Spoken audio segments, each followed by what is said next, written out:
tu as réussi à te connecter, c'est génial. Écoute, il manquait plus que toi pour qu'on passe un moment merveilleux. Peut-être le titre t'a surpris, le titre t'a peut-être choqué, mais il y a vraiment quelque chose d'intéressant qu'on va voir ensemble. Tu as bien fait de te connecter, c'est un moment génial. On va juste célébrer Dieu, il est merveilleux pour moi, il est merveilleux pour toi. En fait, que tu le connaisses un peu, beaucoup, passionnément, il t'aime et il te cherche, maintenant. Le chemin au milieu de la mer. Hey! Célébrons-le, louons-le. Partout sur terre, ta beauté nous éclaire quand tu es là. La nuit devient lumière, tu es le fleuve qui jaillit du désert et le chemin au milieu de la mer. Dieu, tu es la lumière, tu ne faiblis jamais, tu es l'espoir, tu vis en moi. Mais dans l'obscurité, tu ne faillis jamais, tu es l'espoir, tu viens éclairer ma foi. Oh oh oh oh, oh oh oh oh oh, tu es la lumière, l'espoir, et nous venons te louer, Jésus. Ta vérité me guide vers ton cœur, je veux marcher vers toi malgré mes peurs, être avec toi, rien n'a plus de valeur, jour après jour, je vis dans ta splendeur.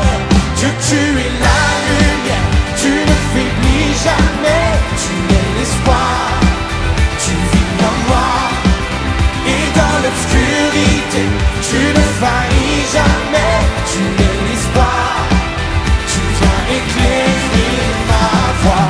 Oh oh oh oh, je crois que c'est une prière pour plusieurs d'entre nous. Viens éclairer notre voix, Seigneur, en cet instant. Alors que nous sommes rassemblés.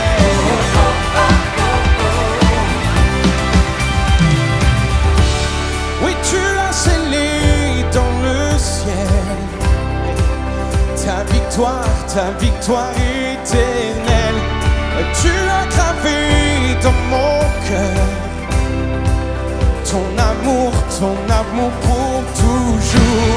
Oui, tu l'as scellé dans le ciel, Jésus est vivant, c'est pourquoi nous le célébrons.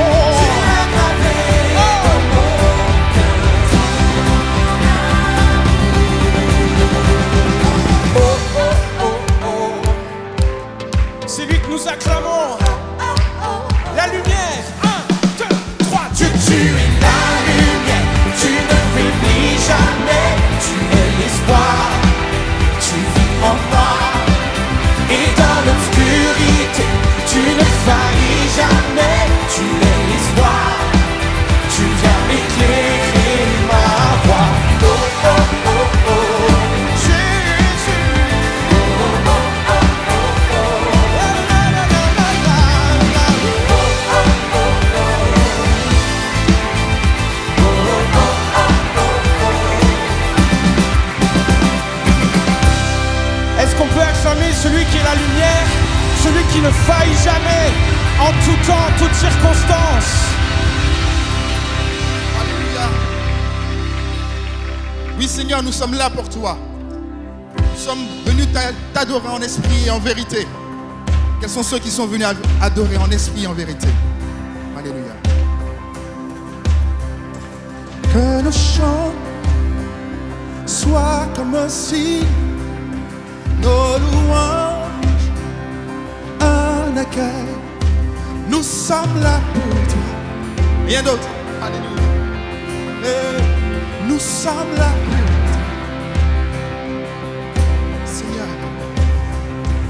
que ton souffle vienne des cieux nous remplir de ta vie. Nous sommes là pour toi. Alléluia. Tu es le roi des rois. Nous sommes là pour toi. Alors nos cœurs te disent ce matin. Nos cœurs sont ouverts au tien nous ne te cachons rien, nous avons soif de toi. Car tu es le Dieu saint, tout autre Dieu est vain. Oh, que ton feu descend. Alléluia. Hey. Sois comme un hymne, alléluia. Que ton nom retentisse. Nous sommes pour lui, nous sommes venus pour lui. Hey. Nous sommes là pour toi. Et si tu crois, et si tu as la foi, tu peux le dire avec force. Avec force, dire seul mot, il est mort, vivant, il est mort, revivons. Nous sommes là pour toi, Jésus. Nous sommes là pour toi. Alors nos cœurs sont ouverts, Jésus. Nos cœurs sont ouverts, oh Dieu. Nous ne te cachons, nous avons soif de toi. Tu es le Dieu, car tu es le Dieu saint, tout autre Dieu est vain. Oh, ton feu descend.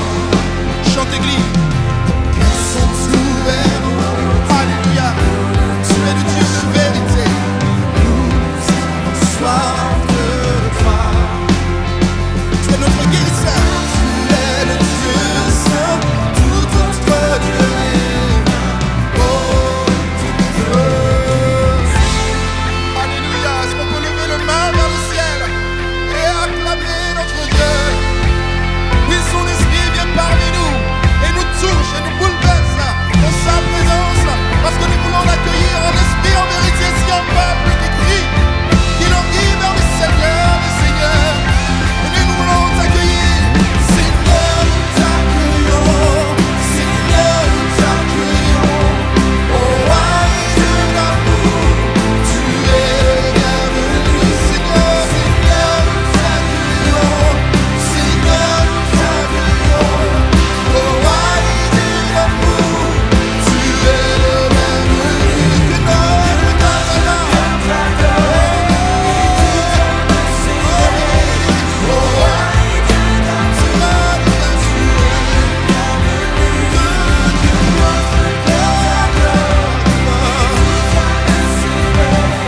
Oh, roi de l'amour, tu es le bienvenu. Je t'adore, tu es le bienvenu. Reçois mon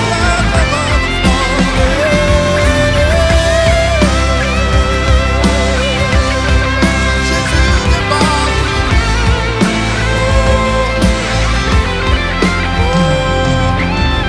Sont ouverts, oh Dieu, nous ne te cachons rien, nous avons. Alléluia, chante église. Car tu es le Dieu saint, car tu es le tout autre Dieu. Oh, oh Seigneur, on voit ton feu, Seigneur, ce matin. Car tu es. Oh, chante église, nous avons soif du Dieu vivant ce matin. Oh, nos cœurs, Seigneur, car tu es le Dieu saint. Alléluia, on te dit.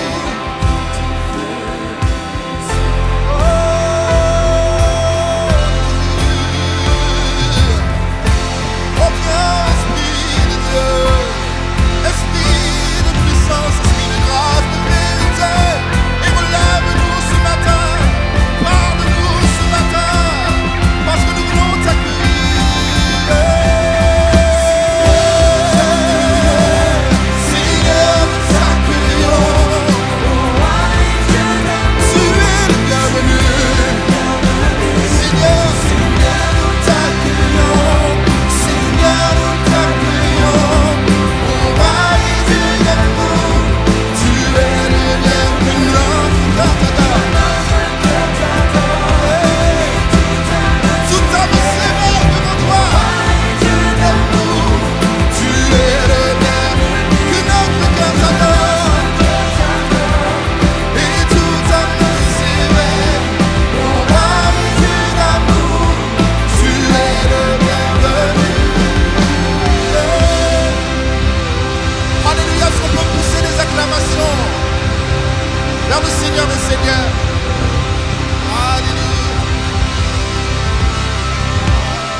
un Seigneur qui est couronné et qui est vainqueur, amen.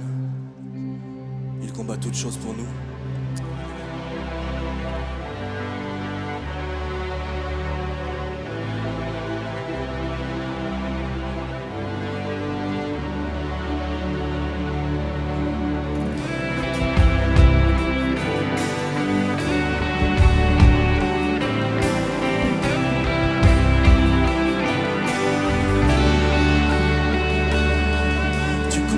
Pour nous en tout temps, entouré de tous les anges. Et je prends plaisir à savoir que tu es couronné vainqueur. Mon secours et mon défenseur, mon ami et mon sauveur. Par ta grâce je vis, j'existe pour t'adorer. Quand j'entends louer ta grandeur, devant toi je me prosterne, et la peur se tait devant toi. Tu es couronné vainqueur. Que ta gloire inonde ce lieu, et que ta puissance déborde. Par ta grâce je vis, j'existe pour t'adorer. Chantons. Alléluia.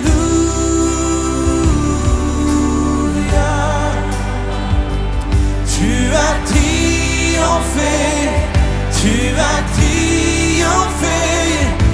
Alléluia.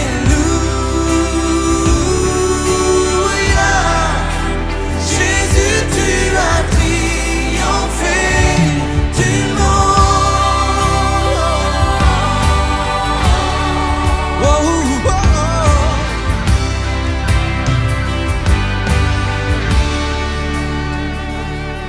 Sans relâche, tu intercèdes. Les perdus sont retrouvés. Tu ne seras jamais vaincu. Yes, tu couronné vainqueur. Oh Jésus, tu es le Messie, l'espérance du monde entier.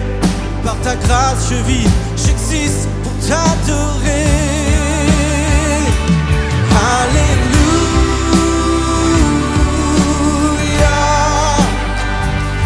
Tu as triomphé, tu as triomphé. Alléluia. Jésus, tu as triomphé du monde.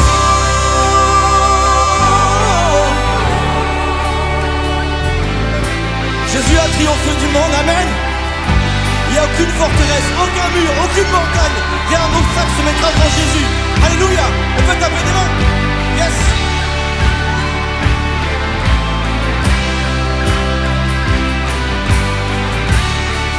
Woo. Les forteresses tomberont et les hauteurs s'abaisseront.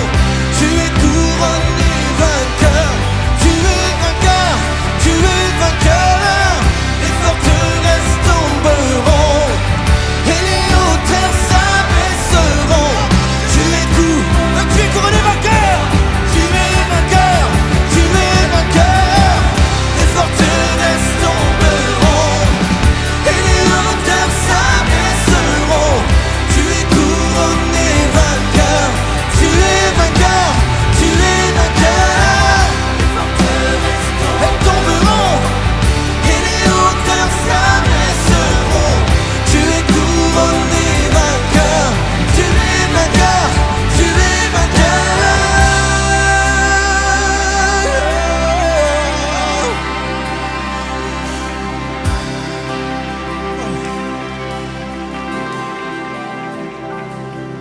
À la croix ton œuvre accomplie, ton corps fut enseveli.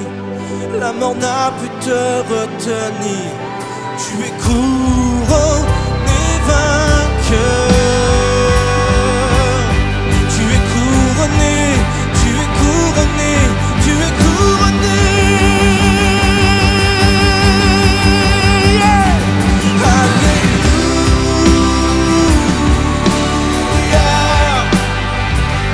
Tu as triomphé, tu as triomphé. Alléluia.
J'espère que nous réalisons ce que nous sommes en train de proclamer, les amis. Nous célébrons celui qui est vainqueur, celui qui a vaincu la mort. Nous le louons de tout notre être, pas juste encore une fois du bout de nos lèvres, mais nous engageons notre corps, notre âme et notre esprit en cet instant. Alléluia.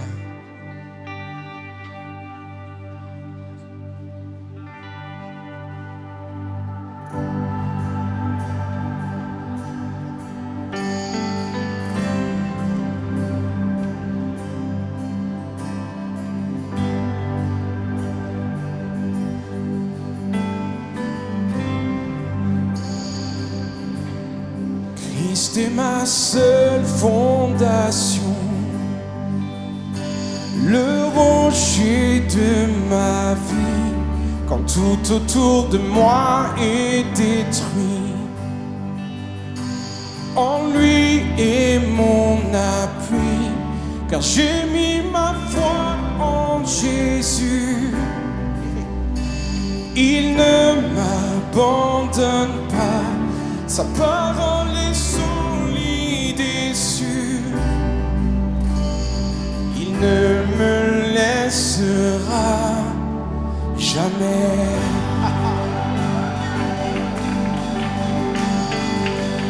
J'ai sa joie même dans le chaos. J'ai sa joie dans le chaos. J'ai sa paix qui me soutient. Je peux déposer mon fardeau, car il me tient dans sa main. J'ai bâti ma vie sur Jésus. Il ne m'abandonne pas, sa parole est solide et sûre. Il ne me laissera jamais, jamais.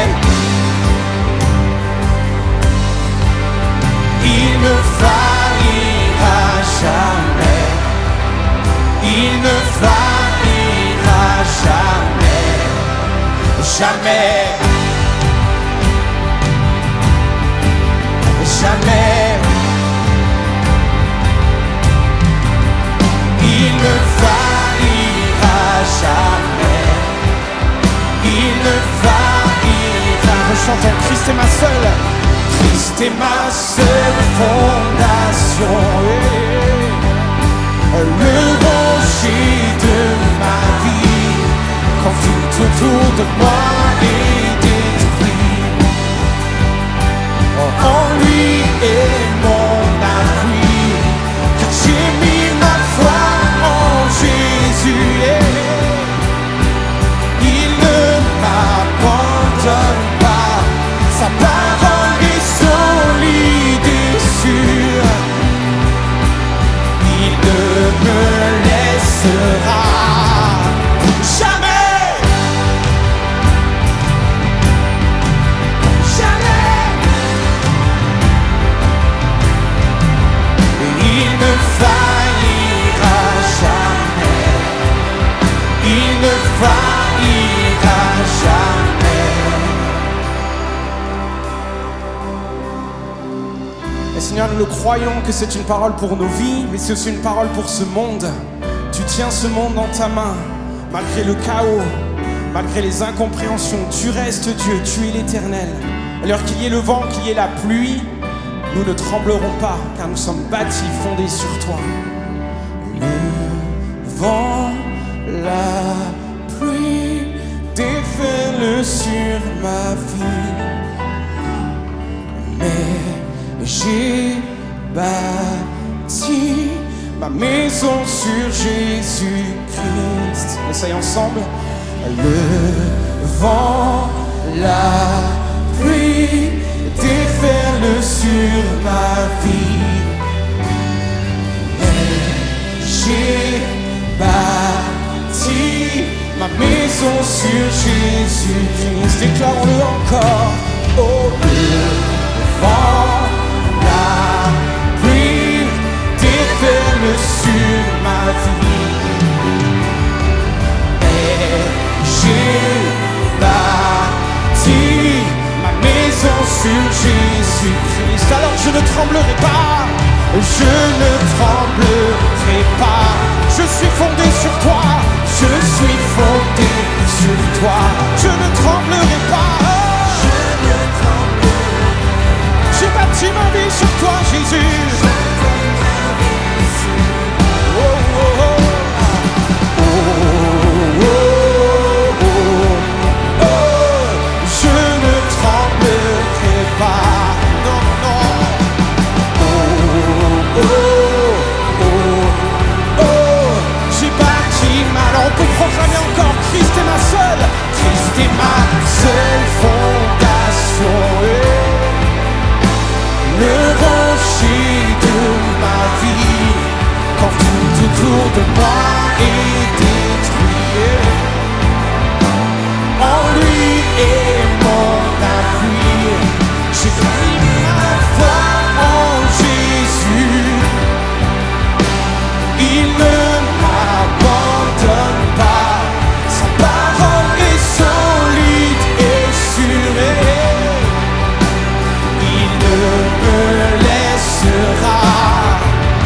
Jamais, jamais, il ne faillira jamais, il ne faillira jamais, jamais. Est-ce qu'on peut le déclarer de manière prophétique? Jamais il ne faiblit, jamais il ne faillit, il est l'éternel. Il ne faillira jamais, il ne faillit. Une dernière fois, oh, jamais,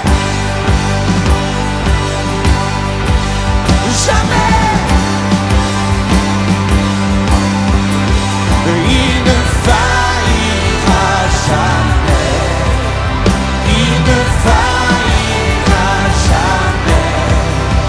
jamais.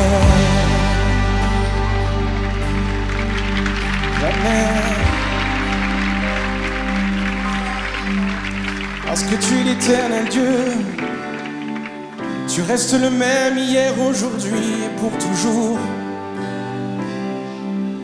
À jamais tu restes le même.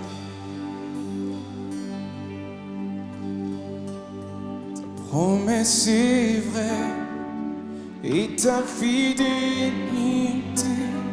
dure à jamais. Gardé par ta main, conduit sur ton chemin, tu ne faillis jamais.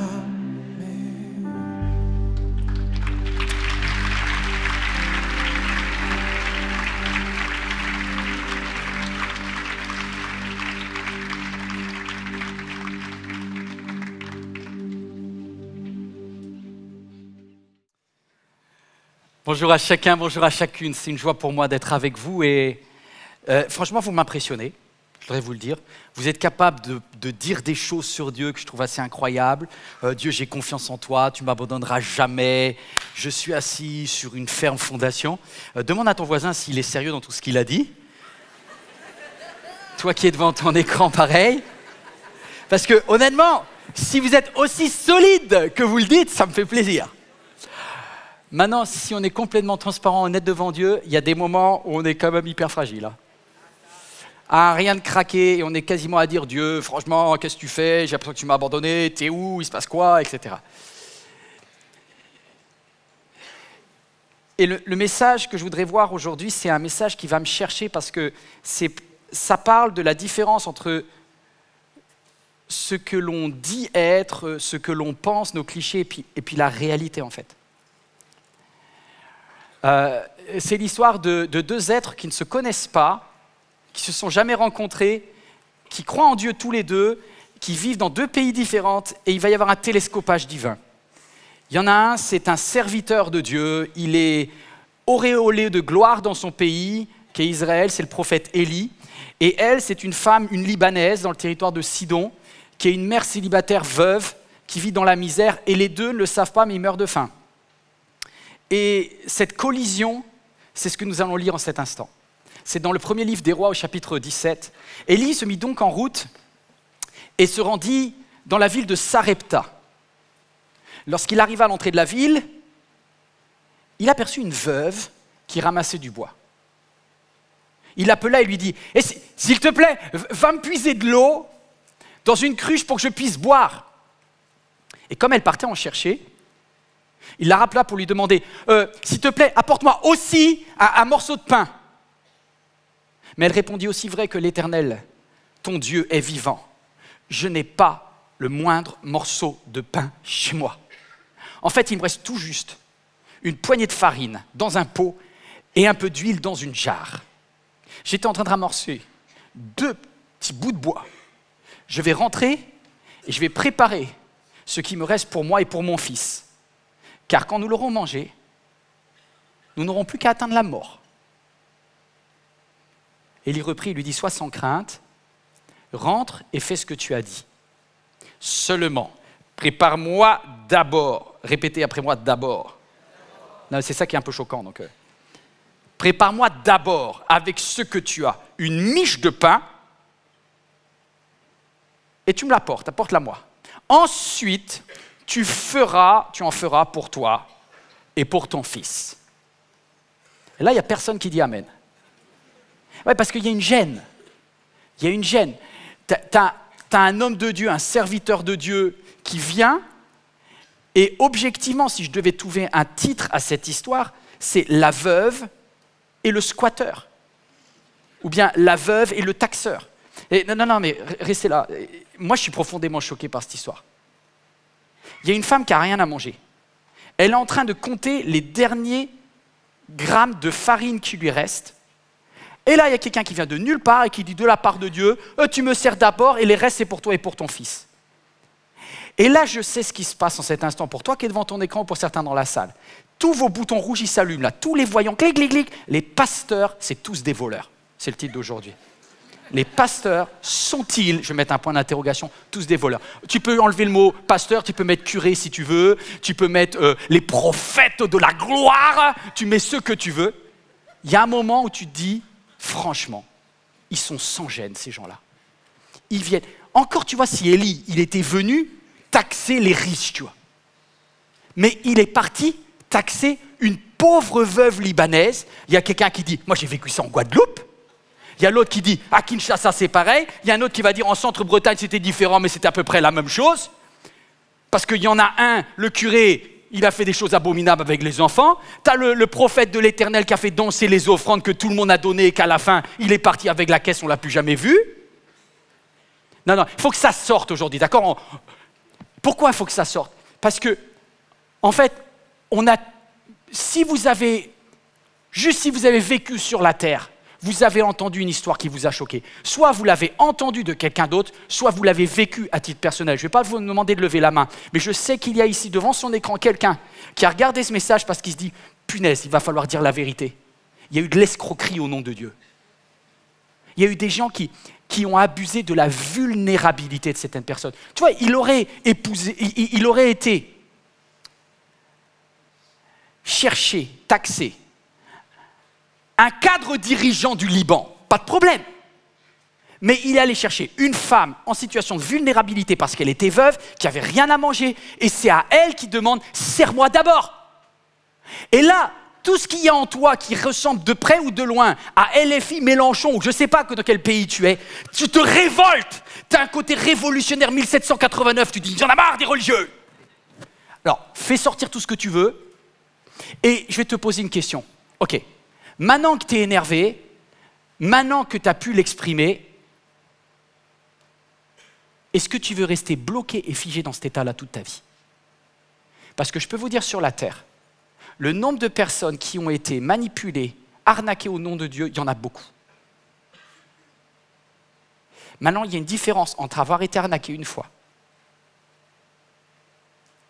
et rester toute sa vie dans un syndrome de victime en colère. Et moi, je me suis rendu compte, parce que, vous voyez, avant d'être pasteur aujourd'hui, j'étais de l'autre côté. Et je peux vous dire que moi aussi, j'avais plein de préjugés, plein de colère à l'intérieur contre tous ces religieux qui nous arnaquent au nom de Dieu. D'ailleurs, vous voulez bien que je vous pose une question? Alors, c'est bien parce que la caméra, elle ne vous regarde pas, donc on ne pourra pas savoir qui a levé la main, en fait. Mais je vais vous demander, qui c'est qui est riche dans la salle? Levez la main, tous les riches, levez la main.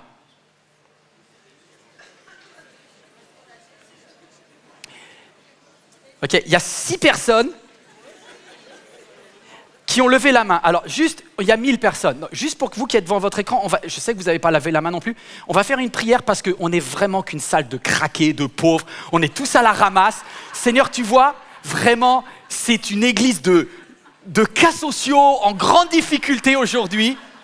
Ou bien c'est un peu des menteurs. Mais ça dit beaucoup. Vous savez pourquoi ça dit beaucoup? Parce que je crois que moi-même, j'aurais levé la main, tu vois, dans le genre, non, je suis plutôt pauvre. Non, en fait, c'est clair, c'est qu'il y a 2 personnages dans l'histoire, et soit vous vous identifiez à l'un, soit vous vous identifiez à l'autre. Et je sais que 99% ici se sont identifiés à la veuve qui s'est fait arnaquer. Il y en a très peu qui se sont dit, non, moi je suis l'homme de Dieu. Presque tous, et dire, il y en a marre. Et c'est très intéressant parce que du coup, ça va orienter notre analyse du texte.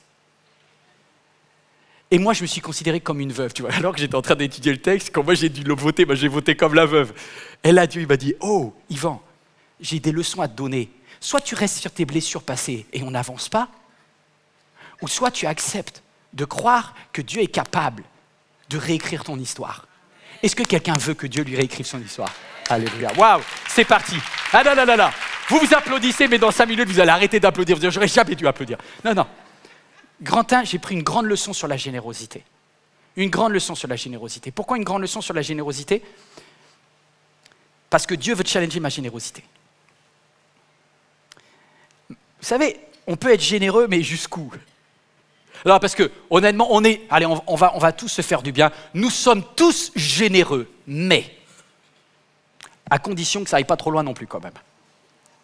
Élie, il arrive. La dame, elle n'a pas prévu qu'il soit là, c'est un squatteur. Le mec, il vient de nulle part, un étranger, elle lui a jamais parlé. Elle est en train de préparer son dernier repas. Elle est partie chercher du bois parce qu'elle va cuire son dernier petit pain. Et après, elle va mourir. Donc, imaginez l'état de déprime dans lequel elle est, c'est ses derniers moments. Elle est en train de chercher ses 2 morceaux de bois. Et là, il y a l'homme de Dieu qui arrive et qui lui dit...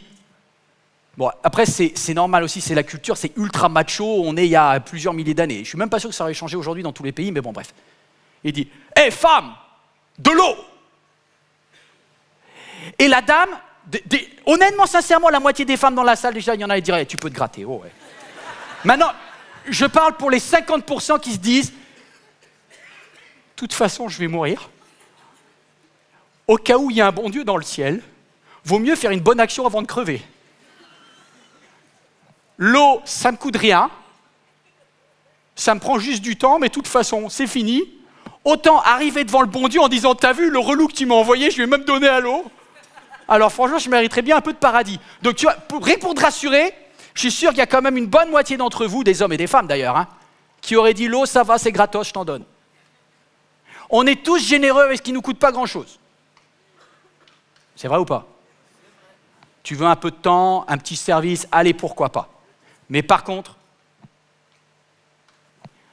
le fait que Élie pose une deuxième question alors qu'elle est partie chercher à boire pour lui, Élie lui dit « Ramène-moi aussi un morceau de pain ». Là, tu te dis « Purée, le relou !» Le gars, je lui ai donné ça, il va prendre tout, quoi. C'est vraiment tous pareil, les curés, les pasteurs. Tu donnes ça, le gars, il te dit « Allez, au début, tu as dit que je veux m'engager dans un service, je donne 2 heures. » Puis tu passes la journée, le week-end, l'année.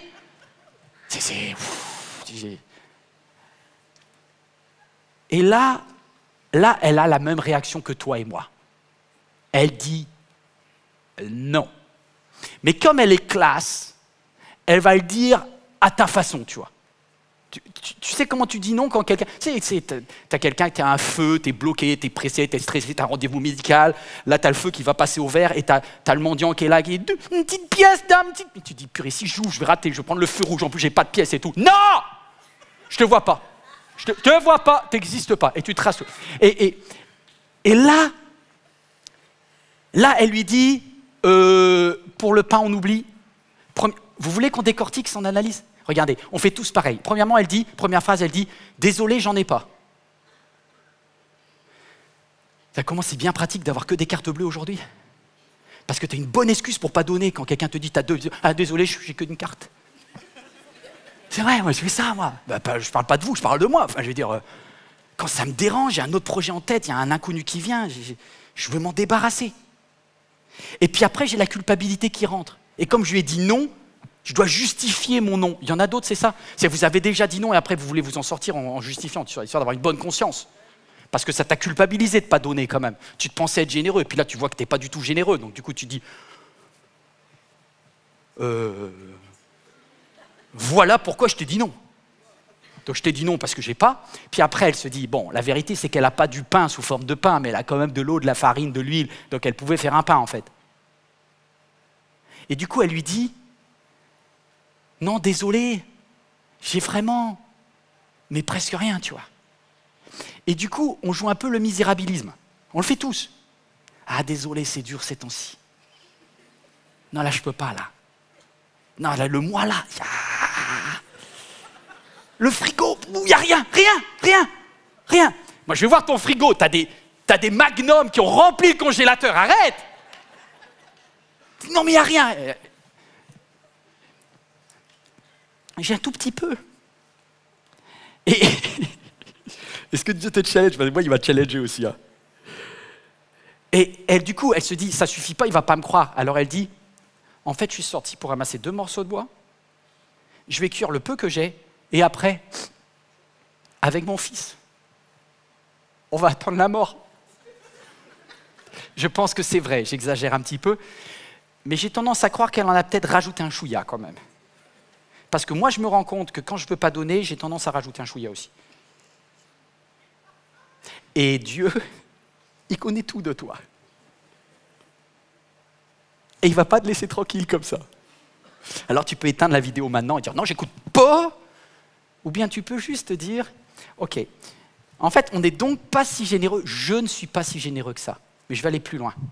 Jusqu'où je suis généreux, finalement pas très loin. Je suis généreux sur ce qui ne me coûte pas, mais quand ça me coûte, je suis beaucoup moins. Deuxième chose, je suis généreux avec qui? Avec qui je suis prêt à être généreux? Je suis prêt à être généreux avec ceux que j'aime. Du genre, si mon fils, ma fille, ma femme, ils me demandent, Yvan, on a besoin, surtout ma fille, vous avez une fille, tous les papas là! Une fille de 9 ans qui arrive avec des petites larmes et qui dit, papa, je veux trop, ça va changer ma vie si j'ai ce cadeau. Tu veux dire non et ça, oui. Je sais pas pourquoi. Donc, je sais avec qui je dois être généreux tout le temps. Donc ça, c'est facile d'être généreux. Et donc, la dame, elle dit, je suis généreux avec mon fils. Et elle a raison. Est-ce que vous êtes généreux avec ceux que vous aimez? Non, mais si vous dites pas oui là, c'est que vous êtes vraiment, pardonnez-moi, mais des crevards, des durs, des méchants, des mauvais. Au moins, vous êtes bons avec ceux que vous aimez, non? Mais, pardonnez-moi pour le mot, vous l'effacerez après. C'était pas une insulte, je vous aime. Je vous demande pardon, celui qui dit raka à son frère, etc. Pardon. Cœur. Maintenant, généreux avec ce que j'aime, oui. Est-ce que vous êtes généreux avec Dieu? Sur le principe, oui. Non, mais sur le principe, oui. Sauf que votre grande chance, c'est que Dieu est super. Il n'est pas humain. Donc vous n'entendrez pas la voix de Dieu qui dit « Ok, ma fille, je suis un peu short dans le ciel, là. Il me manque 300 balles pour finir le mois avec les anges, là. Tu peux m'envoyer un chèque ou une CB? Dieu va jamais le faire. Vous n'allez jamais avoir Dieu qui va personnellement vous demander quelque chose. Donc, être généreux avec Dieu, c'est en théorie, tu vois. Sauf que ce n'est pas ce que Jésus dit. Jésus dit que Dieu se cache et il prend la forme de quelqu'un que vous ne connaissez pas. Et il dit, j'avais soif et je suis venu vous voir. J'avais faim et je suis venu vous voir. J'avais besoin d'habits et je suis venu vous voir. J'étais en prison et je vous demandais de venir me voir. J'étais un étranger et j'ai essayé d'habiter. Seigneur, Seigneur, on ne savait pas que c'était toi. Eh bien non, parce que quand Dieu demande, il ne va pas arriver en disant « Oh, oh, c'est moi Dieu, c'est moi Dieu ». Il vient avec beaucoup de délicatesse. Et donc, c'est à toi de décider. En fait, ce que je voudrais vous dire, c'est que la générosité, elle est très facile avec ceux que tu aimes. Même avec Dieu, elle est beaucoup moins évidente parce que Dieu ne va pas faire de publicité pour lui-même. Et parfois, il utilise un serviteur, une servante, et parfois, il n'indique même pas que c'est lui. Parce qu'en vrai, Moi, je suis d'accord d'être généreux avec les autres, quand je les aime. Je suis d'accord d'être généreux avec Dieu, si c'est vraiment lui. Mais est-ce que je suis prêt à être généreux avec quelqu'un avec qui je n'ai pas d'attachement particulier et que je ne connais pas? Eh bien, pas beaucoup, parce que tout de suite, je me mets en garde, j'ai peur des abus, j'ai peur de me faire avoir, j'ai peur d'être un pigeon, et du coup, je me ferme. Et Dieu me dit, Yvan, ton réflexe de base, c'est le non. Waouh, ça m'a fait mal. Et il me dit, en plus, tu as des préjugés. Tu as des préjugés, tu as des clichés, parce que c'est vrai, je voudrais juste dire à tous ceux qui ont été victimes un jour d'un abus par quelqu'un qui s'est présenté comme un serviteur de Dieu, que ce soit un curé, que ce soit un pasteur, que ce soit un apôtre, un prophète de ceci, cela. Ok, Dieu ne valide aucun de ces abus. Et ils auront des comptes à rendre pour les choses qu'ils vous ont fait. Non, je le dis vraiment. Eux aussi passeront en jugement parce qu'ils ont utilisé le nom de Dieu en vain, plus ils ont utilisé le nom de Dieu pour commettre des abus. Et ils vont déguster au ciel. Mais ça, ce n'est pas ton problème. Par contre, ne prétexte pas ça pour avoir un cœur fermé envers les autres. Alors deuxièmement, Dieu veut challenger, écoute ça, Dieu veut challenger tes clichés. Parce que tel que je vous ai lu l'histoire, le prophète Élie, il paraît presque comme un manipulateur spirituel, un abuseur. Et on peut tous lire l'histoire d'une certaine façon. Mais je vais vous lire l'autre partie de l'histoire que vous ne connaissez pas. Vous ne connaissez pas vraiment ce monsieur. Vous savez, ce gars qui s'est présenté comme un serviteur de Dieu. Je vais vous dire sa vraie histoire. La vraie histoire, c'est cet homme-là, il n'avait aucune envie d'aller voir cette dame. Il est venu parce que Dieu lui avait demandé. Ouais, c'est quoi cette histoire? En fait, Élie, il a osé faire ce qu'aucun autre serviteur de Dieu n'osait faire, c'est dire non à un roi corrompu. Et quand il a dit non à Akab, il a été pris pour cible par la femme d'Akab qui s'appelle Jézabel, l'ancienne princesse du Liban, et qui a décidé de le découper. Et d'ailleurs, Jézabel lui a dit, tu vas voir que les dieux me punissent si je ne te découpe pas dans les jours qui viennent. Et c'est là où Élie est parti. Et comme il avait peur, il est parti, il a fui, il est allé au Horeb, etc. Et il a fini dans un torrent, le torrent de Kérit.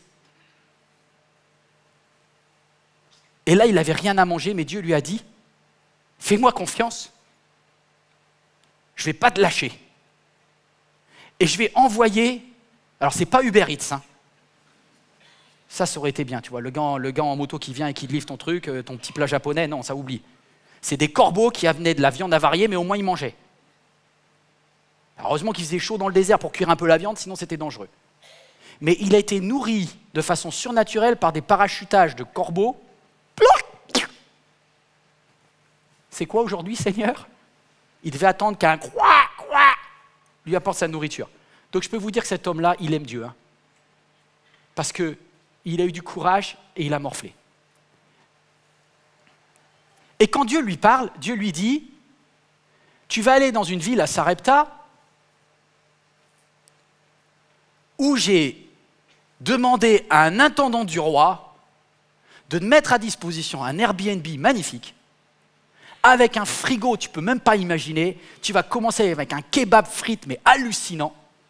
Non, il lui dit, tu me fais confiance, tu m'as fait confiance dans les corbeaux, eh bien je vais te dire, le deuxième type de nourriture que tu vas aller prendre, c'est une veuve qui va te nourrir. Franchement, moi je suis à la place d'Élie, je dis, Dieu, là je démissionne là. Je viens de me taper X semaines de corbeaux, et là tu veux que j'ai une veuve maintenant? Non, mais non. Mais non, taxer des riches à la rigueur, mais taxer une veuve, non. Et en fait, Élie, il a dû marcher sur toutes ses émotions pour y aller. Et il a complètement honte, parce qu'en plus, il va dépendre d'une femme qui a un enfant à vivre, machin, etc. C'est pas du tout reluisant. Je vais même aller plus loin. Vous connaissez peut-être pas votre géographie, mais Sarepta. En travaillant ce message avec Florent et Nathalie, on faisait des recherches sur le mot Sarepta. Vous savez ce que c'est que Sarepta? Donc Sarepta, c'est une petite ville, comme je vous dis, territoire de Sidon, donc au sud du Liban. Et Sarepta veut dire l'endroit des orfèvres, des fabricants de statues en fait. Parce que quand vous connaissez d'où venait Jézabel, elle était une reine qui adorait le dieu Baal. Et donc, Sarepta, c'était comme une capitale de la production d'idolâtrie. Ils produisaient les petites statues d'or, les petites statues d'argent, et ça veut dire l'endroit où on fond, où on brise, où on va mélanger les métaux, on va les faire changer de forme, et on va fabriquer des idoles. Et attendez, comment Élie, il a dû être bloqué lorsque Dieu lui a proposé ce plan. Je voudrais que ça affiche. Obéir à Dieu, moi je veux bien. Mais est-ce que tu es prêt à obéir même si son plan semble nul? Parce que c'est ce que va faire Élie. Donc pourquoi? Regardez ça. Toute la réputation d'Élie, c'est la dernière chose qui lui reste. Il est pauvre, il est malheureux et tout, mais il lui reste sa réputation. Il est l'homme de Dieu qui a tenu tête au prophète de Baal. Il a gagné sa réputation sur le mont Carmel en ne craquant pas devant 400 prophètes de Baal. Et là, Dieu lui demande d'aller se planquer dans la ville qui fabrique les idoles de Baal. Mais non, mais je ne sais pas s'il y a un juif qui me regarde là. Mais il y a un juif, il me dit, mais c'est pas possible. Tu ne peux pas aller te réfugier chez ton pire ennemi. La capitale de l'idolâtrie. Vous connaissez, on connaît le plus le mot arabe pour dire le péché. Aram. Tu sais, on dit Boko Haram. Tout ce qui est Aram. Ah, Aram. Eh bien, c'est pareil en hébreu. Il disait Erem, Erem. H-E-R-E-M. Ça veut dire que normalement, c'est excommunication directe pour M. Élie. Là, tu tombes, c'est fini. Plus personne ne te relève. Tu brûles ta réputation si tu vas là-bas. Est-ce que tu sais que toi qui veux suivre Dieu, Dieu va t'amener dans des endroits où tu dois être prêt à jouer ta réputation. Et où tu vas devoir dépendre de quelqu'un, où tu te dis, purée, c'est la honte de dépendre de cette personne-là. Donc déjà, on va arrêter tous les clichés. J'ai regardé en préparant ce message. Tous les pasteurs, tous les curés, tous les prophètes, etc., sont-ils tous des voleurs?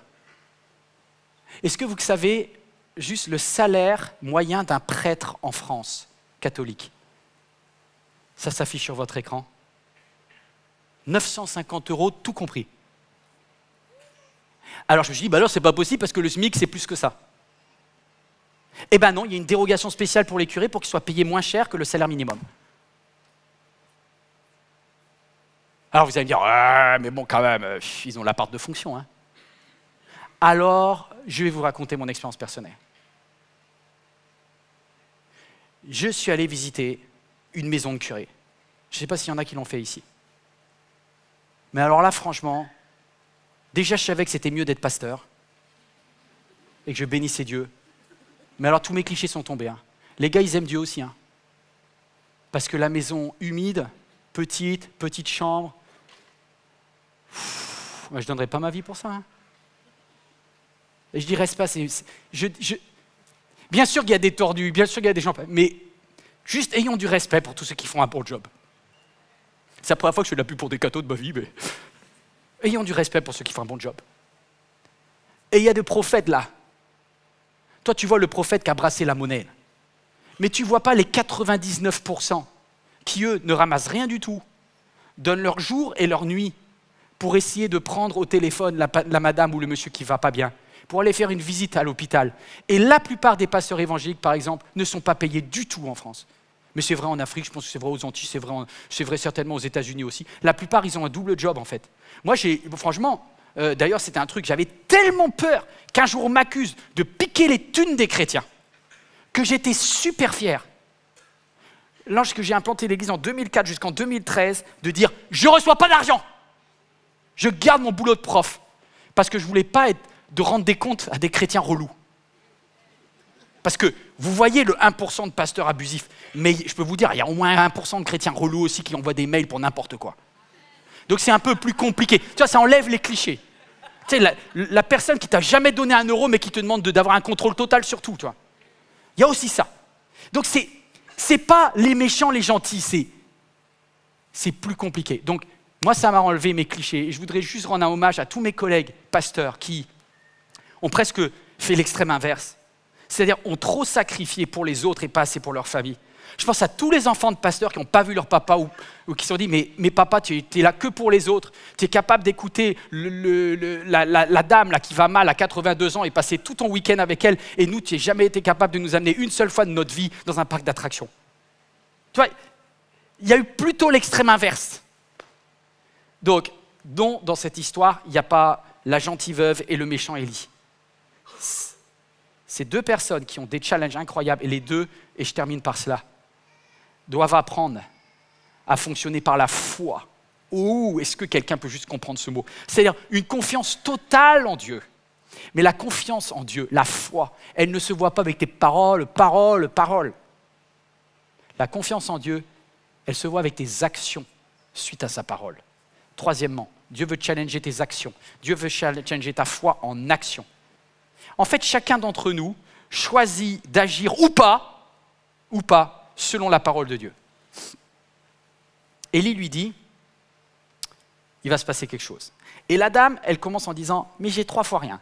Et elle répond, on va relire pour terminer, mais elle répondit aussi, vrai que l'Éternel, ton Dieu, est vivant, je n'ai pas le moindre morceau de pain chez moi.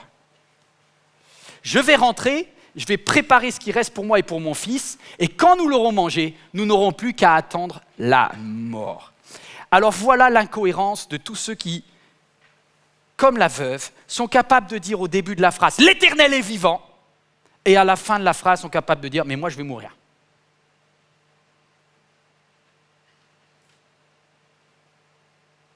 Et je me suis rendu compte que combien de fois je suis capable le dimanche matin de dire « Alléluia, Dieu, tu peux tout, tu es le Dieu de l'impossible, Alléluia, Amen ». Et le dimanche soir « Dieu, ma vie, c'est pourri, ça c'est rien du tout, tu fais jamais rien, tu es absent, je te vois pas, je t'entends pas ». Et là, il me dit « Oh, c'est lequel que je dois croire, celui du matin ou celui du soir là, parce que... Je t'ai entendu proclamer que j'étais l'Éternel, celui qui pourvoit, en qui tu mets la fondation, et puis le soir, tout est effondré. Putain, on n'est pas logique, quoi. Aussi vrai que l'Éternel, ton Dieu, est vivant, Amen. On va tous mourir.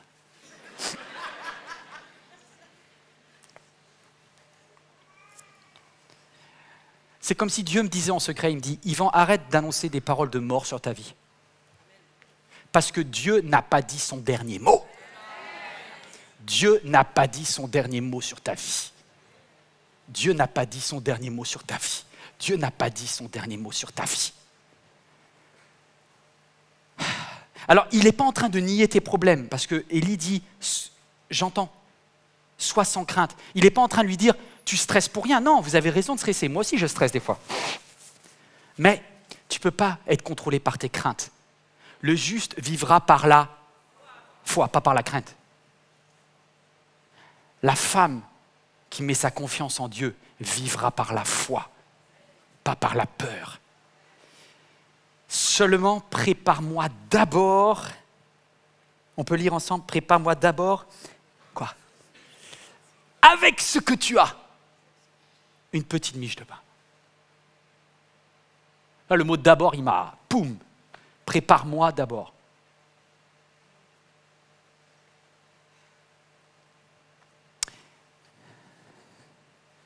Ce n'est pas tous ceux qui disent Seigneur, Seigneur. C'est ceux qui le font vraiment. Il y a quelqu'un, il peut jouer le chrétien authentique, passer 30 ans dans une église, faire le monsieur spirituel, le diacre de l'Éternel. Ça peut être la chantre, la madame de Dieu. Moi, je vais dire une chose. Il y a 2 témoins qui ne mentent pas. C'est ton agenda et ton budget. Là, je ne veux pas être intrusif, tu sais, c'est Dieu, il le connaît, il regarde tout. Hein. Mais si Dieu est en premier dans ta vie, ça se voit dans ton agenda et ça se voit dans ton budget. Et si jamais il n'y a pas la trace de Dieu dans ton agenda et dans ton budget, c'est que tu es un fanfaron. Et je suis un fanfaron parfois. Et du coup, je suis le premier à me remettre en question en cet instant. Du coup, je présente mon agenda à Dieu et je lui dis, Dieu, aide-moi à te mettre à la première place en vrai. C'est-à-dire, je ne commencerai pas une journée à stresser, à penser à 1000 choses.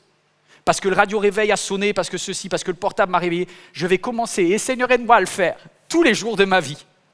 Je me lève et je dis, notre Père, mon Père qui est au ciel, que ton nom soit sanctifié, que ton règne vienne, que ta volonté soit faite dans ma journée, comme que ta volonté soit faite sur la terre dans ma journée, comme au ciel.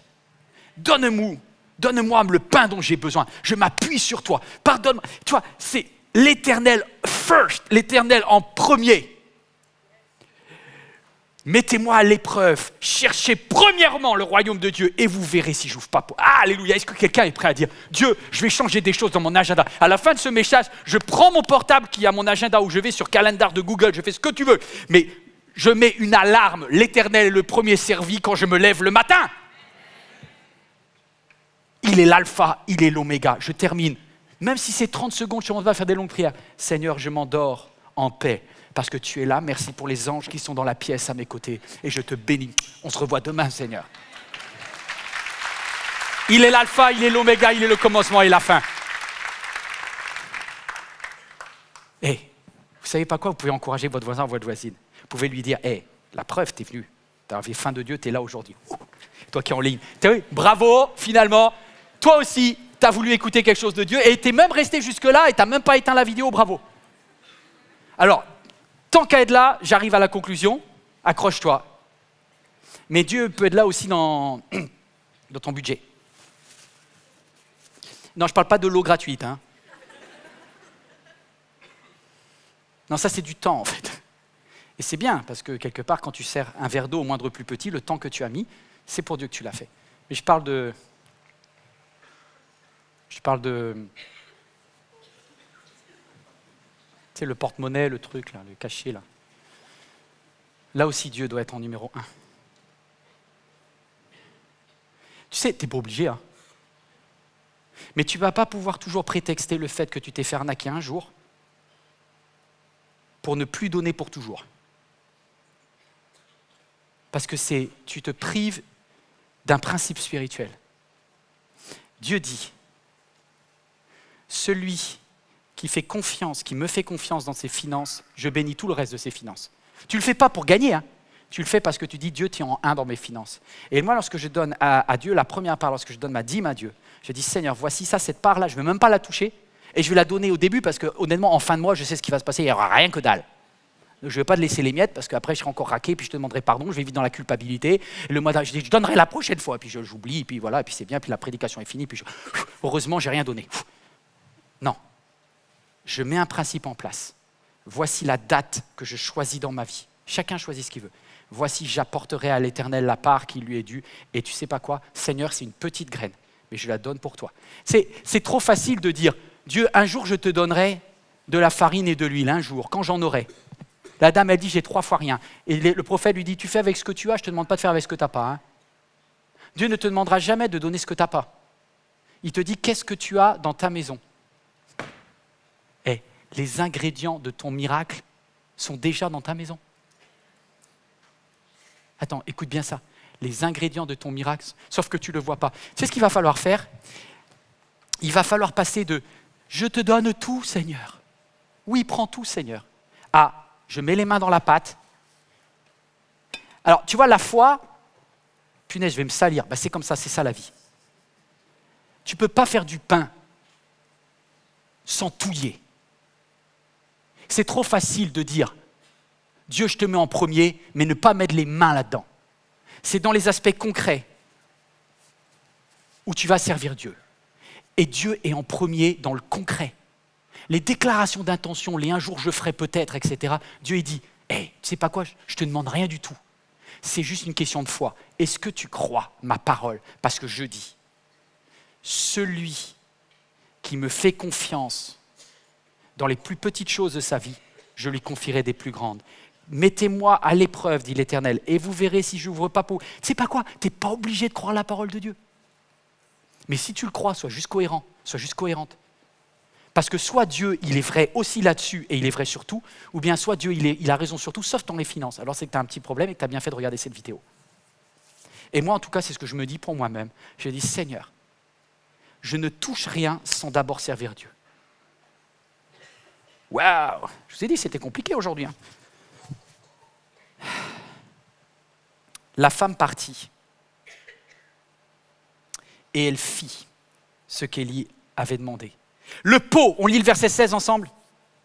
Le pot de farine ne se vida pas. Ah, ça j'aime. Eh, Dieu, il est extraordinaire. Le pot de farine ne se vida pas, ni la jarre d'huile conformément à la parole de l'Éternel. En fait, Élie, lui, il a fait son pas de foi. Maintenant, c'est à la veuve de le faire. Ces deux inconnus, dans cette collision divine, ont besoin chacun du miracle de Dieu. Mais le miracle de Dieu, de l'un dépend de la foi de l'autre. Est-ce que vous entendez cela? C'est-à-dire que nous sommes tous au bénéfice de la foi de quelqu'un d'autre. Si cette femme, elle ne met pas la main dans la pâte, alors elle ne mangera pas, et Élie ne mangera pas, et son enfant mourra, et Élie mourra, et elles mourront. Mais si jamais cette femme, avec le peu qu'elle a, met ça au service de l'autre, Dieu dit, je multiplie ce que tu donnes. Dieu ne va pas multiplier ce que tu gardes. Hein. Dieu multiplie ce que tu lui confies. Et cette femme-là, j'aime cette fin d'histoire.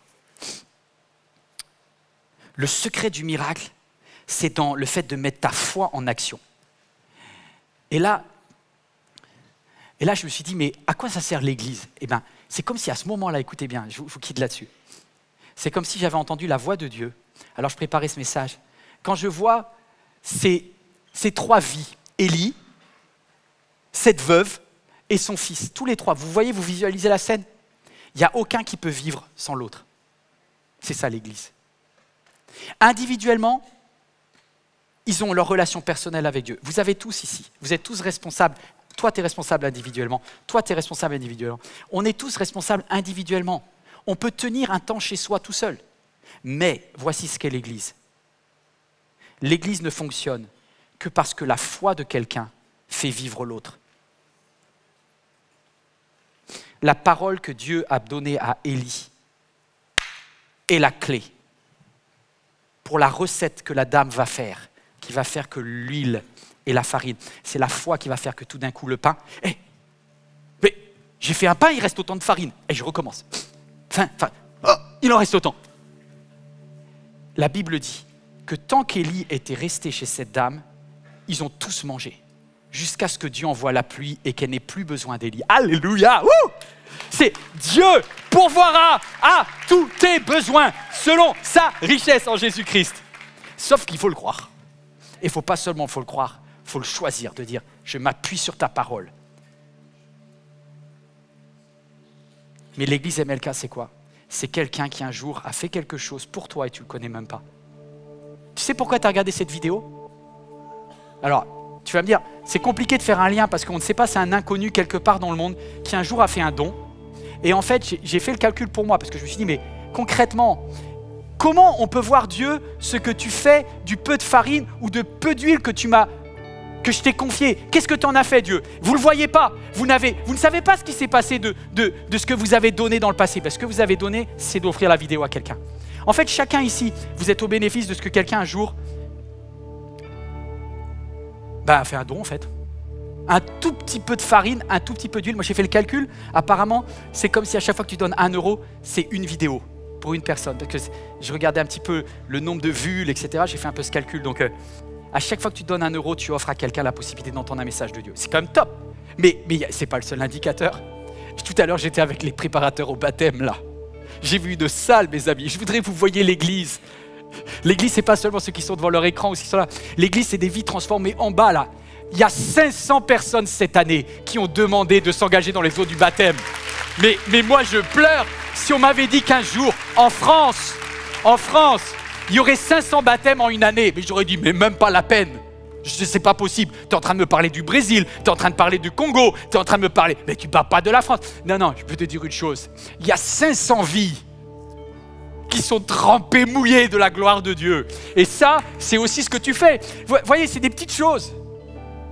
C'est des petites choses. Quand je vois les enfants tout à l'heure, vous allez voir les enfants, les ados, etc. Moi, ça me met la pression. Je dis, Seigneur, donne-moi qu'on gère bien. Oh, Seigneur. Parce que je vais être jugé sévèrement quand je vais arriver au ciel. Hein. Dieu va me dire, qu'est-ce que tu as fait de chaque euro qu'une maman célibataire a donné? Mais je les ch'touille, je peux vous dire. Hein. Avec le conseil d'administration, avec le commissaire aux comptes, on vérifie tout. Parce que je sais que j'aurai des comptes à rendre. J'ai des comptes à rendre devant les hommes. Est-ce que vous voulez bien prier pour qu'on gère bien? Juste prier pour moi. Parce que je peux un jour, si un jour j'ai blessé quelqu'un ou mal l'utilisé, je vous demande pardon. Mais priez pour que ça n'arrive pas. Grâce à Dieu, on a une équipe incroyable de comptables, de professionnels. Je remercie tous ceux qui font un boulot. Et si vous ne connaissez pas Emmanuel au service des donateurs, mes amis, elle prie plus pour vous que le temps que vous mettez à faire un don. C'est des hommes et des femmes merveilleuses. Je vais vous dire, plus de 90% des gens qui travaillent ici n'ont jamais reçu un seul euro. Ils ont juste donné leur temps pour vous. Est-ce qu'on peut dire merci à toute l'équipe de louange, merci à tous les équipiers derrière. Merci. Il faut 100 personnes pour que ça marche. Wow. Wow. On va se lever ensemble. On va se lever ensemble. Moi, je ne sais pas, ce message, j'ai fini. J'ai fini de dire ce que je devais dire. Dieu, tu me challenges sur ma générosité. Moi, je me croyais généreux et tu me dis, ouais, attends. Facile d'être généreux avec ce que tu as en abondance et qui te coûte rien. Est-ce que tu es généreux avec ce qui coûte vraiment? Moi, je croyais que j'avais pas de clichés. Dieu me dit, purée, tu as plein de clichés. Parce que ceux que tu penses être des abuseurs ou des machins, tu ne connais pas leur vie. Et pour le 1% qui arnaque, tu restes blessé dans le passé. Et c'est pas juste pour les autres. Et puis Dieu m'a dit, c'est pas le tout d'avoir des belles paroles, hein, et de dire Dieu, j'ai la foi. La foi, c'est des actions. Ton agenda, il en parle. Ton budget, il en parle. Ça bâtit des relations. La foi, ça doit se voir dans tes relations. Alors vous voyez, le message, il est terminé. Le rideau, il retombe. Et c'est entre toi et Dieu, et c'est entre moi et Dieu. Mais lorsqu'ensemble on fonctionne par la foi, l'Église, elle est merveilleuse. Je termine, le rideau retombe, je viens simplement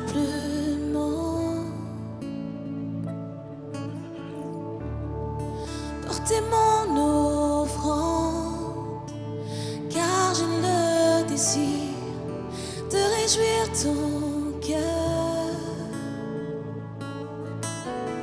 J'apporte plus qu'un beau chant. Chanter ne suffit pas pour répondre à ton appel.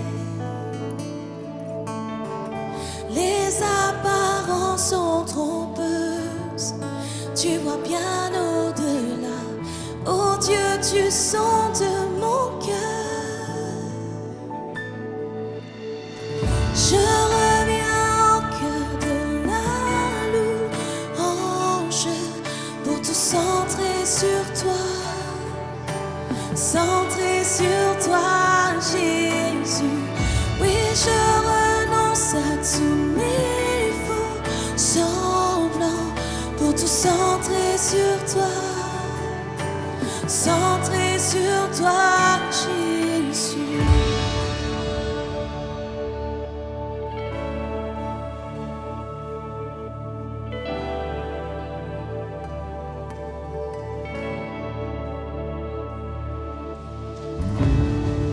Moi d'éternité qui peut exprimer ce dont tu es dit.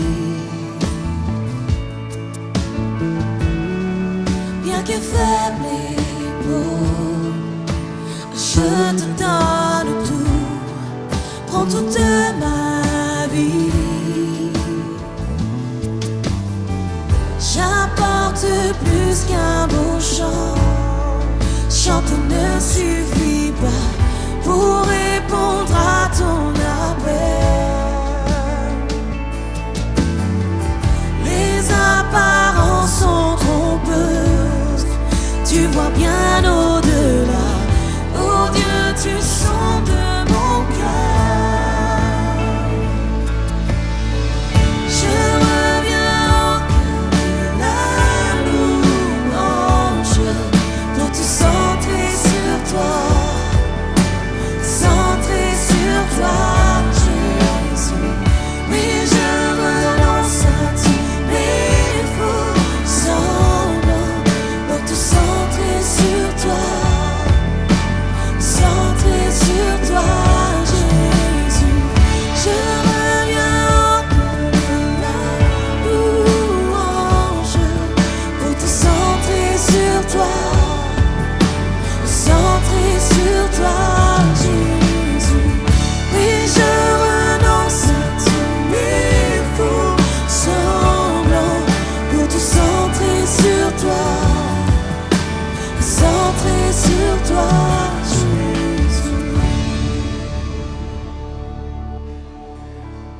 Je voudrais juste vous dire une dernière chose et je pense que c'est très important que vous puissiez l'entendre.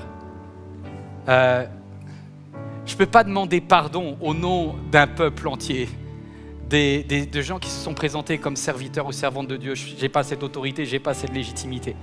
Mais je voudrais juste vous dire que j'entends le cœur de Dieu. Dieu déteste les injustices et Dieu déteste le fait que certaines personnes qui regardent ce message ont été victimes d'abus. Je voudrais vous demander pardon si c'était moi qui l'avais fait et si j'ai blessé quelqu'un, je vous demande vraiment pardon. Mais je voudrais vous dire de la part de Dieu, je sens le Saint-Esprit qui veut te dire en cet instant, ne reste pas blessé toute ta vie parce que je n'étais pas dans cette affaire. Comme si le Saint-Esprit de Dieu s'adressait à toi personnellement et il te dit, j'étais pas d'accord à ce qui t'est arrivé. Quand cette personne a abusé de ta vulnérabilité, de ton argent ou de tes années, peut-être quelqu'un a perdu des années, et tu as une amertume et une colère. Et le Saint-Esprit de Dieu te dit en cet instant, reste pas bloqué là. J'ai plus pour toi que les années qui t'ont été volées. J'ai plus pour toi que les euros qui t'ont été pris ou je sais pas quoi.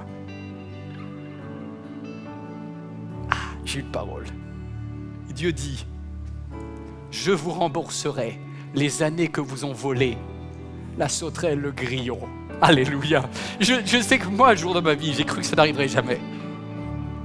Moi aussi, j'ai vécu un jour dans une église abusive et j'ai cru que c'était foutu et que plus jamais je serais capable de faire confiance à ce mot qu'on appelle l'église.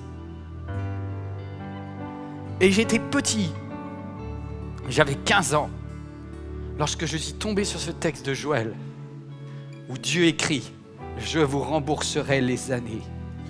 Ah, j'ai dit, Dieu quand même, ça va te coûter cher. Je peux vous dire, il ne m'a pas remboursé. Il m'a upgradé. J'avais perdu un billet seconde classe, il m'a mis en business. Je crois que tu ne réalises pas. Vous n'êtes pas prêts encore. Parce que vous êtes encore sur la terre, vous avez du mal à croire que Dieu peut vous amener dans les airs. Mais Dieu est généreux, mes amis. Alors, ne perds pas ta générosité sur un abus. Ne perds pas ta justice sur des clichés. Ne perds pas ta foi sur des mauvais souvenirs. On prie pour toi. Seigneur, je te prie pour chaque personne qui est dans son cœur, là, c'est une tempête d'idées différentes. Tu amènes la paix. Je te prie pour que tu guérisses ceux qui ont été brisés, que tu cicatrises ceux qui avaient été coupés, que tu rétablisses un vrai amour pour l'Église. Parce que tu as dit que tu aimes l'Église et que tu t'es livré pour elle et que tu aimes l'Église de façon passionnée. Seigneur, donne-moi d'aimer chacun et que tu puisses guérir chaque personne qui a perdu son amour pour l'Église en cet instant et qui puisse de nouveau avoir une joie, une fraîcheur, même une naïveté bienveillante de bénir au nom de Jésus. Amen. Amen. Priez pour nous qu'on ne dévie pas. Priez pour que MLK ne dévie pas. Pardon, je suis un peu ému parce que dès que je vais chercher dans mes souvenirs de passé, vous voyez, on a tous des blessures et ça va nous chercher un petit peu. Mais Dieu est vraiment le Dieu de la consolation. Si vous voulez faire du bien à quelqu'un, vous avez deux façons de faire du bien. Vous tous qui êtes en ligne, vous pouvez dire « J'aime cette église MLK ». Vous pouvez faire des dons. Vous n'êtes pas obligé. Mais dans ce cas-là, il faut aller sur le site jeveudonner.fr et vous pouvez faire un don. Vous pouvez faire de façon régulière en disant, voilà, fais ton calcul de budget, fais pas n'importe quoi, mais dis, voici la part qui revient à l'Éternel. C'est le prémisse que je mets à l'Éternel. C'était vrai dans l'Ancien, c'est vrai dans le Nouveau Testament, c'était avant, après. C'est un principe de Dieu. Dieu est servi en premier. Et puis, tu peux aussi dire, si toi tu es en présentiel, je vais faire une bonne action aussi en plus, tu peux faire un truc tout simple, c'est qu'il y a des enfants du groupe des 6-10 ans qui vont vendre des objets là, juste à la sortie. Et vous allez faire un tour, c'est ce qu'on appelle la brocante solidaire. Et à chaque fois que vous faites, en fait, ce n'est pas pour eux l'argent. L'argent, 100% de l'argent récolté, ça sera pour leur groupe, ça sera pour qu'ils puissent aller en vacances, qu'il puisse y avoir des camps et des colos chrétiennes, pour que, après l'autre partie, ça soit pour que des enfants qui n'ont pas de jouets de Noël puissent avoir des jouets à Noël. Donc, franchement, je sais que vous n'avez pas besoin de casserole, mais prenez une quand même. Donnez-la à quelqu'un après, mais franchement, faites du bien, quoi. C'est peu de choses, mais vous ne savez pas si vous allez acheter quelque chose à Jésus aujourd'hui, ça va lui faire du bien. Vous ne savez pas qui se cache derrière le stand. Et faites-leur du bien. Donnez-leur envie d'aimer l'Église. Ce n'est pas parce que votre génération a été fatiguée de l'Église. Donnons envie aux autres. Donnons une chance à ceux qui viennent après, qu'il y ait moins d'abus et qu'il y ait plus de générosité dans les églises. Donc ça, vous pouvez le faire. Merci pour ceux qui donnent à l'église MLK et vous pouvez également donner en bas pour les œuvres de solidarité. Si quelqu'un a besoin de prière, parce que ça te challenge, à la fin de ce message, tu peux venir sur le devant. Et toi qui regardes en ligne, tu peux écrire à prière@églisemlk.fr. Sache qu'on prie avec toi. Des fois, ça prend un temps de guérir, hein, mais à la fin, Dieu agit. Amen. Faites-le, accrochez-vous, accrochez-vous. Dieu, ça vaut la peine. J'ai tout dit. Maintenant, moi je me retire dans l'ombre parce que Dieu, il est la lumière.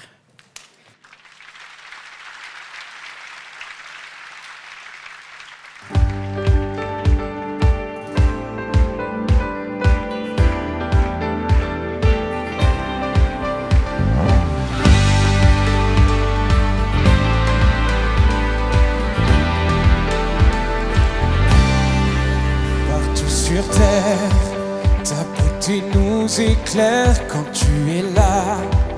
La nuit devient lumière, tu es le fleuve qui jaillit du désert et le chemin au milieu de la mer. Hey!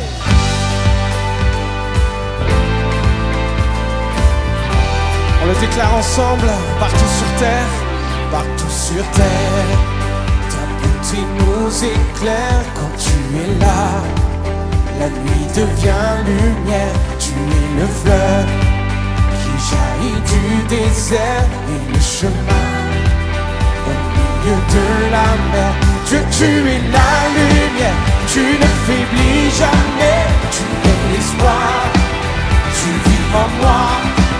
Et dans l'obscurité, tu ne faillis jamais, tu es l'espoir. Tu viens éclairer ma voix. Oh, oh, oh, oh. Oh, oh, oh, oh, oh. Oh, oh, oh, oh. Oh, oh, oh, oh. Sa vérité, sa parole. Ta vérité me guide vers ton cœur. Je veux marcher vers toi malgré mes peurs. Être avec toi, rien n'a plus de valeur. Jour après jour, je vis dans ta splendeur. Dieu, tu es la lumière, tu ne faiblis jamais. Tu es l'espoir, tu vis en moi. Et dans l'obscurité, tu ne faillis jamais. Tu es l'espoir, tu viens éclairer ma voix. Oh, oh, oh, oh.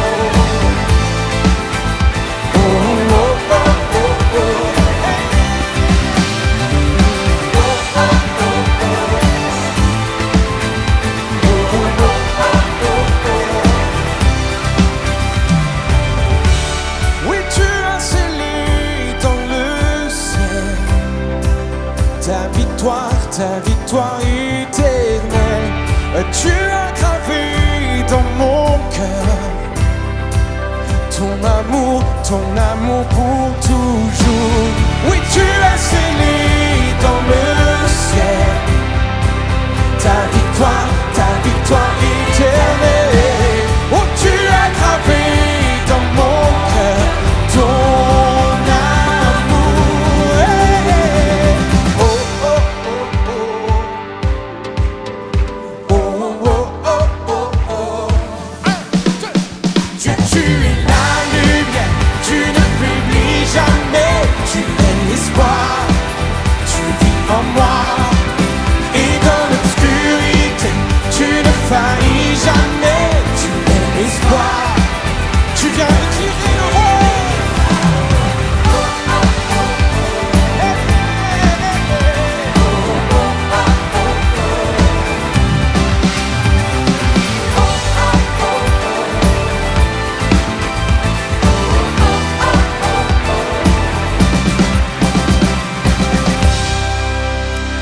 Excellent dimanche à chacun, à chacune. Cette vidéo t'a parlé? Clique sur j'aime. N'oublie pas également de t'abonner et de déclencher les notifications. Si cette vidéo t'a touché, elle peut aussi faire du bien à ceux qui t'entourent. Prends 5 minutes pour la partager à un proche ou à un ami qui en aurait besoin.